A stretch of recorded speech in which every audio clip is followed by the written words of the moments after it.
ጤና ይስጥልን። ሰላም በኢትዮጵያና በመላው ዓለም ላላችሁ የተከበራችሁ ተመልካቾቻችን፣ ከቀዳሚ መረጃ የዕለቱን ለእናንተ የመረጥነው መረጃ ይዘን ቀርበናል። አብራችሁን ቆዩ።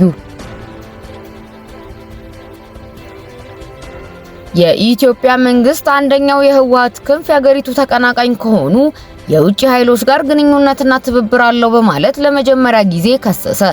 የውጭ ጉዳይ ሚኒስትሩ ጌዲዮን ጢሞቴዎስ ይህንን ያሉት አርብ አዲስ አበባ ውስጥ ከትግራይ ጊዜያዊ አስተዳደር ፕሬዝዳንት አቶ ጌታቸው ረዳ ጋር በክልሉ ስላለው ሁኔታ ለዲፕሎማቶች ማብራሪያ በሰጡበት ጊዜ ነው። ሚኒስትሩ ይህንንና ሌሎችንም ክሶች በህወሓት አንደኛው ወገን ላይ ባቀረቡበት ጊዜ ግንኙነቱ ከየትኛው የውጭ ኃይል ጋር እየተደረገ እንደሆነ በስም አልጠቀሱም። በህወሓት አመራሮች መካከል ያለው አለመግባባት በተባባሰበት ባለፉት ወራት በድርጅቱ ሊቀመንበር የሚመራው የህወሓት አንጃ ከኤርትራ ጋር ግንኙነት እያደረገ መሆኑ ተጠቅሶ በተደጋጋሚ ሲከሰስ ቆይቷል። አቶ ጌታቸው ረዳም ከዚህ ቀደም በሰጡት መግለጫ ላይ አንዳንድ የህወሓት ወታደራዊና ፖለቲካዊ አመራሮች ከኤርትራ ጋር ግንኙነት እያደረጉ ናቸው ሲሉ መክሰሳቸው ይታወቃል። በደብረጽዮን ገብረ ሚካኤል የሚመራው ቡድን ግን እየቀረበበት ያለውን ይህንን ክስ በተደጋጋሚ እያስተባበለ ይገኛል።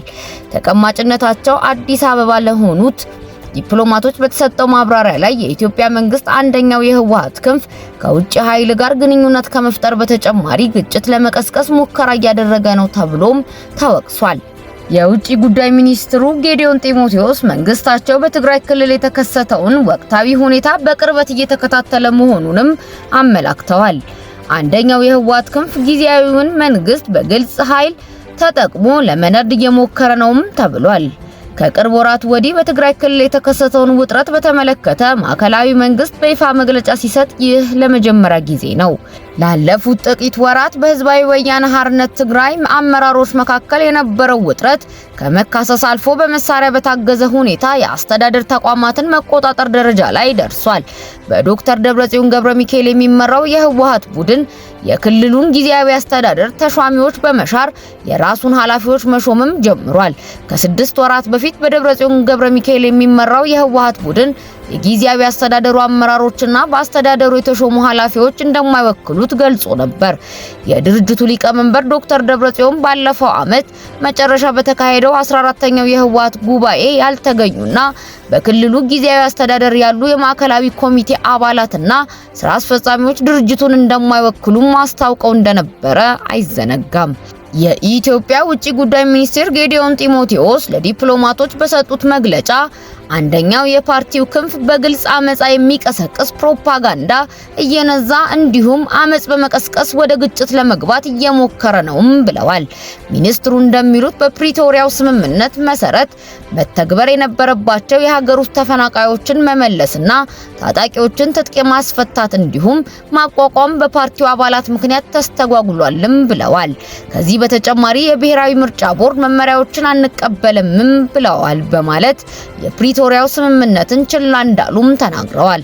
የውጭ ጉዳይ ሚኒስትሩ እንደሚሉት ለሰሜን ኢትዮጵያው ጦርነት መቆም ምክንያት የሆነው የፕሪቶሪያው ስምምነት ሁሉም አካላት በሀገሪቱ ህግና መመሪያ እንዲተዳደሩ ህግ እንዲያስከብሩ እንዲሁም በህገ መንግስቱ መሰረት የተቋቋሙ ተቋማትን መመሪያ እንዲከተሉም ያሳስባል። አቶ ጌዲዮን በስብሰባ አዳራሹ ለተገኙ ዲፕሎማቶች ባስተላለፉት መልእክት የውጭ ሀገራትና ዓለም አቀፍ ተቋማት የሚያወጧቸው መግለጫዎች ሁለቱን አካላት የሚወቅሱ ናቸው። ነገር ግን የፕሪቶሪያውን ስምምነት ችላ ያለ እንዲሁም አመጻ እየቀሰቀሰ ያለው አንደኛው አካል ነው ብለዋል። ሚኒስትሩ የፌዴራል መንግስት ሁኔታውን በጥንቃቄ እየተመለከተው መሆኑንም ተናግረዋል።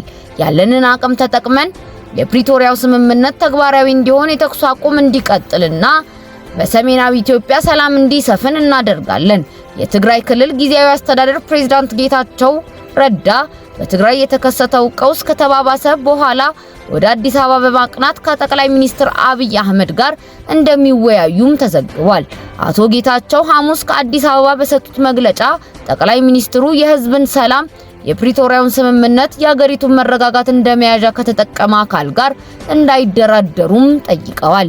የጊዜያዊ አስተዳደሩ ፕሬዝዳንት ከቢቢሲ ጋር በነበራቸው ቆይታ የህወሓት ሊቀመንበር ዶክተር ደብረጽዮን ገብረ ሚካኤል የሚመሩት ቡድን እየወሰደ ያለው እርምጃ እብደት በማለት ድርጊቱ ክልሉን ወደ አደገኛ ሁኔታ ሊወስደው ይችላል ሲሉም አስጠንቅቀዋል።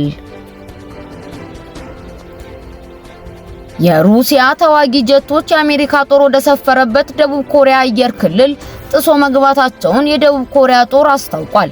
የአሜሪካና ደቡብ ኮሪያ ጦር የጋራ ወታደራዊ ልምምዳቸውን አድርገው የታንኮቹና የጦር አውሮፕላኖቹ ሞተር እንኳን በቅጡ ሳይቀዘቅዝ ነው የሩሲያ ጀቶች ሰማዩን ሰንጥቀው ገብተው ደቡብ ኮሪያን ያስበረገጉት። ፕሬዝዳንት ትራምፕ በፑቲን ጦር ድርጊት መበሳጨታቸውን የጠቀሰው ዘገባው ሩሲያ ይህንን ያደረገችው ከሰሜን ኮሪያ ጋር ያላትን አንድነት ለማሳየት መሆኑንም ገልጿል። የሩሲያ ጦር ሰሜን ኮሪያ ወታደራዊ ልምምዱ እኔን ኢላማ ያደረገ ነው የሚል ክስ በምታሰማበት ሰዓት ተዋጊ ጀቶቹን በመላክ ኮሪያ ልሳነ ምድር ላይ ምንም አይነት ነገር ከተፈጠረ ከማን ጎን እንደሚሰለፍ ያሳየ ድርጊት ነው የተፈጸመው።